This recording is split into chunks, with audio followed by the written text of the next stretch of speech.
Well, there have been some steps to addressing the environmental crisis. The Paris agreements of last December have finally gone into effect officially. The provisions are inadequate, but they're at least something and a basis for going on. It had been hoped that the negotiations would lead to a verifiable treaty, but that goal was not attained. It's only a voluntary agreement, much weaker, of course. The reason for this was clearly understood. It was actually reported in the press, though not prominently enough. The reason was very simple. The Republican Congress would not accept binding commitments. So there is no verifiable treaty, only something much weaker, a matter of no slight importance and virtually no comment. It's actually an astonishing fact, if you think about it, that a major political organization in the most powerful country in world history is literally dedicated to destruction of much of life on Earth. Now that might seem to be an unfair comment, but I don't think it is. Right now, we're in the midst of the quadrennial electoral frenzy.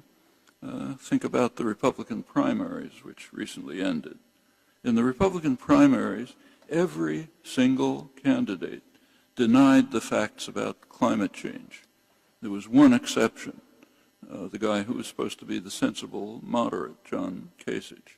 He conceded the facts, but said we should do nothing about it, which is even worse than denying them. That's 100%. The winning candidate calls for more use of fossil fuels, including coal plants, the most destructive. He also calls for dismantling regulations, refusing funds to developing societies that are seeking to move to sustainable energy, and in every possible way accelerating the race to disaster. When you consider the stakes, it's a fair question whether there has ever been a more dangerous organization in history than today's Republican Party. I think the answer is no.